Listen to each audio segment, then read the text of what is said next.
नमस्ते दोस्तों। तो आज आप सुन रहे हैं नल दमयंती, एक अमर प्रेम कथा। अभी तक आपने जाना कि द्वापर और कलयुग की कुचालों के कारण नल अपने भाई पुष्कर के हाथों जुए में सब कुछ हार जाते हैं और बड़ी ही दयनीय दशा में वन वन भटकते हैं। नल दमयंती को अनेक मार्गों का ज्ञान देते हैं और उसका साथ छोड़ने को कहते हैं, परंतु दमयंती यह सुन रोने लग जाती है। अब जानिए आगे की कहानी, जिसमें आप जानेंगे राजा नल का दमयंती को त्यागना। राजा नल के शरीर पर एक भी वस्त्र नहीं था, धरती पर बिछाने के लिए चटाई नहीं थी, पूरा शरीर धूल से लथपथ था और भूख प्यास की पीड़ा अलग थी। राजा नल जमीन पर ही सो गए। दमयंती के जीवन में भी ऐसी विकट परिस्थिति पहले कभी नहीं आई थी। वह सुकुमारी भी इसी अवस्था में सो गई। दमयंती के सो जाने पर राजा नल की नींद टूटी। सच्ची बात तो यह थी कि वे दुख की अधिकता के कारण सुख की नींद नहीं सो पा रहे थे। आंख खुलते ही उनके सामने राज्य के छिन जाने, सगे संबंधियों के छूटने और पक्षियों के वस्त्र लेकर उड़ जाने के दृश्य एक के बाद आने लगे। वे सोचने लगे कि दमयंती मुझसे बड़ा प्रेम करती है, परंतु यह क्यों दुख भोग रही है? यदि मैं इसे छोड़कर चला जाऊंगा तो यह अपने पिता के घर चली जाएगी। मेरे साथ तो इसे दुख ही दुख भोगना पड़ेगा। संभवतः मेरे चले जाने के बाद इसे सुख मिल जाएगा। अतः राजा नल ने यह निश्चय किया कि दमयंती को छोड़कर कहीं जाने में ही भलाई है। राजा नल ने विचार किया कि मैं नंगा हूं और दमयंती के शरीर पर भी केवल एक ही वस्त्र है, फिर भी इसके वस्त्रों में से आधा फाड़ लेना ही श्रेष्ठ होगा, परंतु चीरू कैसे? कहीं वह जाग न जाए। वे धर्मशाला में इधर उधर घूमने लगे। उनकी दृष्टि एक बिना मयान की तलवार पर पड़ी। राजा नल ने उसे उठाया और धीरे से दमयंती का आधा वस्त्र फाड़कर अपना शरीर ढक लिया। दमयंती नींद में थी। राजा नल उसे छोड़कर निकल पड़े। थोड़ी देर बाद जब उनका हृदय शांत हुआ, तब वे फिर धर्मशाला में लौट आए और दमयंती को देखकर रोने लगे। वे सोचने लगे कि अब तक मेरी प्राण प्रिया अंतपुर के प्रदेश में रहती थी, इसे कोई भी छू नहीं सकता था। आज यह अनाथ के समान आधा वस्त्र पहने धूल में सो रही है। ये मेरे बिना दुखी होकर वन में कैसे फिरेगी? प्रिय, तू धर्मात्मा है, इसलिए आदित्य, वसु, रुद्र, अश्विनी कुमार और पवन देवता तेरी रक्षा करे। उस समय राजा नल का हृदय दुख के मारे टुकड़े टुकड़े हुआ जा रहा था। वे झूले की तरह धर्मशाला में बार बार बाहर निकलते और फिर लौट आते। शरीर में कलयुग का प्रवेश होने के कारण उनकी बुद्धि भ्रष्ट हो गई थी। इसलिए मैं अपनी प्राण प्रिय पत्नी को वन में अकेला छोड़कर चले गए। दमयंती का संकट से हुआ सामना। जब दमयंती की नींद टूटी, तब उसने देखा कि राजा नल वहां नहीं है। वह आशंका से भरकर पुकारने लगी कि महाराज, स्वामी, मेरे सर्वस्व, आप कहाँ हैं? मैं अकेली यहाँ डर रही हूँ, आप कहाँ चले गए? अब ज्यादा हंसी ठिठोली ना कीजिए मेरे कठोर स्वामी, आप मुझे क्यों डरा रहे हैं? शीघ्र ही दर्शन दीजिए, मैं आपको देख रही हूँ। लो बताओ, पत्तों की आड़ में छुपकर चुप क्यों हो रहे हो? मैं दुख में पड़कर इतना विलाप कर रही हूँ और आप मेरे पास आकर धैर्य भी नहीं देते। स्वामी, मुझे केवल इतनी ही चिंता है कि आप इस घोर जंगल में अकेले कैसे रहेंगे। हे नाथ, निर्मल चित्त वाले, आपकी जिस पुरुष ने यह दशा की है, वह आपसे भी अधिक दुर्दशा को प्राप्त होकर निरंतर दुखी जीवन बिताएगा। दमयंती इस प्रकार विलाप करती हुई इधर उधर दौड़ने लगी। वह उन्मादी सी होकर इधर उधर जब घूम रही थी तो एक अजगर के पास पहुंच गई। अजगर दमयंती को निगलने लगा। उस समय भी दमयंती के चित्त में अपनी नहीं, केवल राजा नल की ही चिंता थी। वह अकेले कैसे रहेंगे? वह पुकारने लगी, स्वामी, मुझे अनाथ की भांति यह अजगर निगल रहा है, आप मुझे छोड़कर क्यों चले गए? दमयंती विलाप करते हुए बोली, हे स्वामी, आप मुझे छुड़ाने क्यों नहीं आते? दमयंती की आवाज एक व्याध के कान में पड़ी। वह उधर घूम रहा था। वह दौड़कर आया और उसने देखा कि दमयंती को अजगर निगल रहा है। अपने तेज शस्त्र से अजगर का मुंह उसने चीर डाला और दमयंती को उससे छुड़ाया। दमयंती कुछ कुछ शांत हुई। व्याध ने पूछा, सुंदरी, तुम कौन हो? किस कष्ट में पड़कर किस उद्देश्य से यहाँ आई हो? दमयंती ने व्याध से अपनी सारी कष्ट कहानी कह डाली। दमयंती की सुंदर बोलचाल और मनोहरता देखकर व्याध काम मोहित हो गया। वह मीठी मीठी बातें करके दमयंती को अपने वश में करने की चेष्टा करने लगा। दमयंती दुरात्मा व्याध के मन का भाव जानकर क्रोध के आवेश से प्रज्वलित हो गई। दमयंती ने व्याध के बलात्कार की चेष्टा को बहुत रोकना चाहा, परंतु जब वह किसी भी प्रकार न माना, तब दमयंती ने उसे शाप दे दिया कि यदि मैं निषद नरेश राजा नल को छोड़कर और कुछ किसी पुरुष का मन से भी चिंतन नहीं किया हो, तो यह पापी धर्माद मरकर जमीन पर गिर पड़े। दमयंती के मुख से ऐसी बात निकलते ही व्याध के प्राण पखेरु उड़ गए। वह जले हुए ठूंठ की तरह पृथ्वी पर गिर पड़ा। उसके बाद दमयंती की ऋषियों से भेंट। व्याध के मर जाने पर दमयंती राजा नल को ढूंढती हुई एक निर्जन और भयंकर वन में जा पहुंची। वहां बहुत से पर्वत, नदी, नद, जंगल, हिंसक पशु आदि को देखती हुई विरह के उन्माद में दमयंती उनसे राजा नल का पता पूछती हुई उत्तर दिशा की ओर बढ़ने लगी। 3 दिन 3 रात बीत जाने के बाद दमयंती ने देखा कि सामने ही एक बहुत सुंदर तपोवन है। उस आश्रम में वशिष्ठ, भृगि और अत्रि के समान मितभोजी, संयमी, पवित्र, जितेंद्रिय और तपस्वी ऋषि निवास कर रहे हैं। वे वृक्षों की छाल अथवा मृग छाला धारण किए हुए थे। दमयंती को कुछ धैर्य मिला। उसने आश्रम में जाकर बड़ी नम्रता के साथ तपस्वियों को प्रणाम किया और हाथ जोड़कर खड़ी हो गई।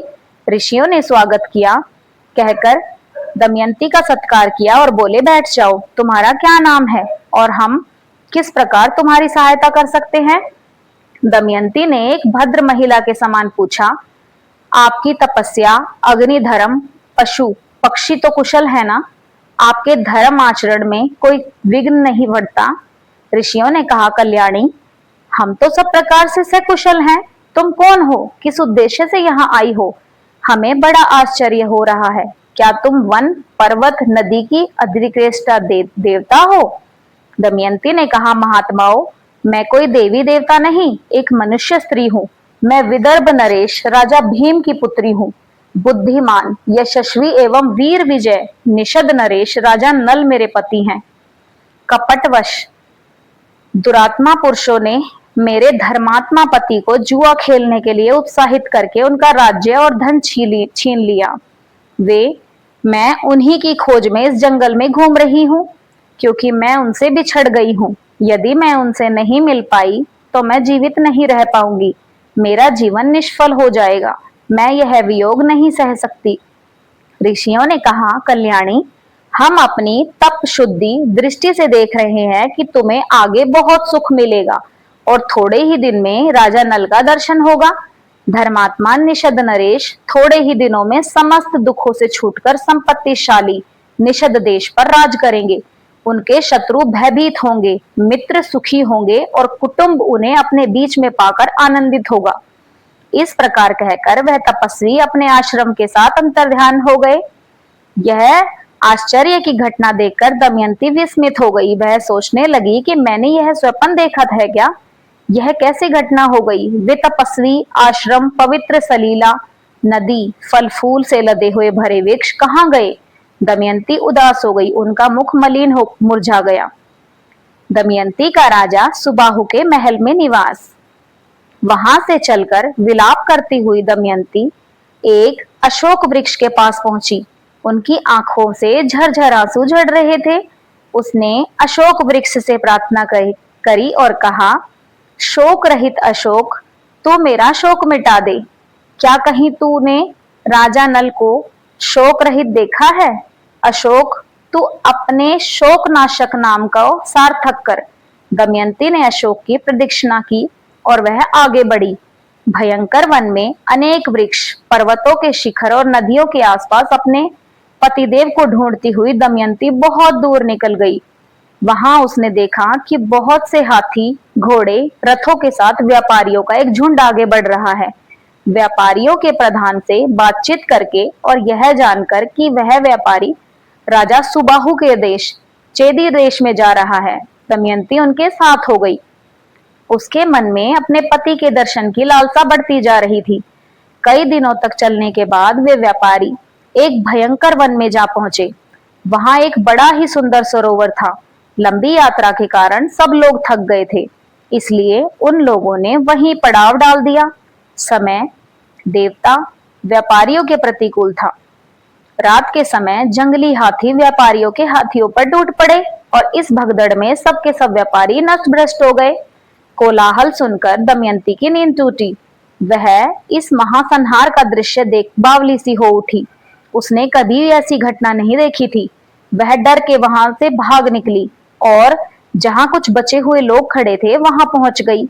तब दमयंती उन वेद पाठी और संयमी ब्राह्मणों के साथ जो महासंग्राम से बच गए थे, शरीर पर आधा वस्त्र धारण किए चलने लगी। सायंकाल के समय चेदी नरेश राजा सुबाहु की राजधानी में जा पहुंची। जिस समय दमयंती राजधानी के राजपथ पर चल रही थी, नागरिकों ने यही समझा कि वह कोई बावली स्त्री है। छोटे छोटे बच्चे उनके पीछे चलने लगे। दमयंती राजमहल के पास पहुंची। उस समय राजमाता राजमहल की खिड़की में बैठी हुई थी। उन्होंने बच्चों से घिरी दमयंती को देखकर दासियों से कहा, देख तो उस स्त्री को, वह स्त्री बहुत दुखियारी मालूम पड़ती है। अपने लिए कोई आश्रय ढूंढ रही है। बच्चे इसे दुखी न कर दें, इसे मेरे पास ले आओ। दमयंती का सुंदर शरीर देखकर राजमाता ने पूछा, देखने में तो तुम दुखिया जान पड़ती हो, तो भी तुम्हारा शरीर इतना तेजस्वी कैसे है? बताओ, तुम कौन हो, किसकी पत्नी हो? असहाय अवस्था में भी किसी से डरती क्यों नहीं हो? मैं हूं तो कुलीन, परंतु दासी का काम करती हूँ। अंतपुर में रह चुकी हूँ। मैं कहीं भी रह जाती हूँ। फल कंद मूल खाकर दिन बिता रही हूँ। मेरे पतिदेव बहुत गुणी हैं और मुझसे बहुत प्रेम करते हैं। मेरे अभाग्य की बात है कि वह मेरे बिना किसी अपराध के ही रात के समय मुझे सोता हुआ छोड़कर चले गए। मैं रात दिन अपने प्राण पति को ढूंढती और उनके वियोग में जलती रहती हूँ। इतना कहते कहते दमयंती की आंखों से आंसू झड़झड़ बहने लगे। दमयंती के दुख भरे विलाप से राजमाता का जी भर आया और कहने लगी, कल्याणी, मेरा तुम पर स्वाभाविक ही प्रेम हो रहा है। तुम मेरे पास रहो, मैं तुम्हारे पति को ढूंढने का प्रबंध करूंगी। जब वह आए तब तुम उनसे यही मिलना। दमयंती ने कहा, माता जी, मैं एक शर्त पर आपके घर में रह सकती हूँ। मैं कभी झूठा नहीं खाऊंगी। यदि कोई पुरुष मुझे दुश्चेष्टा से देखना चाहेगा तो आप उसे दंड देंगी। बार बार ऐसा करने पर उसे प्राण दंड भी देना होगा। मैं अपने पति को ढूंढने के लिए ब्राह्मणों से बातचीत करती रहूंगी। आप यदि मेरी यह शर्त स्वीकार करें तब मैं यहाँ रह सकती हूँ, अन्यथा नहीं। राजमाता दमयंती के नियमों को सुनकर बहुत प्रसन्न हुई और उन्होंने कहा कि ऐसा ही होगा। उन्होंने अपनी पुत्री सुनंदा को बुलाया और कहा, बेटी देखो, इस दासी को देवी समझना। यह अवस्था में तुम्हारे बराबर की है, इसलिए इसे सखी के समान राजमहल में रखो और प्रसन्नता के साथ इससे मनोरंजन करती रहो। सुनंदा प्रसन्नता के साथ दमयंती को अपने महल में ले गई। दमयंती अपनी इच्छा अनुसार नियमों का पालन करती हुई महल में रहने लगी। तो दोस्तों, अभी राजा नल और रानी दमयंती के जीवन में कितने कष्ट और बाकी हैं और उन्हें कितने कितने कष्ट और भी देखने होंगे, ये जानने के लिए हमारे साथ जुड़े रहिए और हमारे चैनल को प्लीज लाइक कीजिए, शेयर कीजिए एंड सब्सक्राइब कीजिए। धन्यवाद।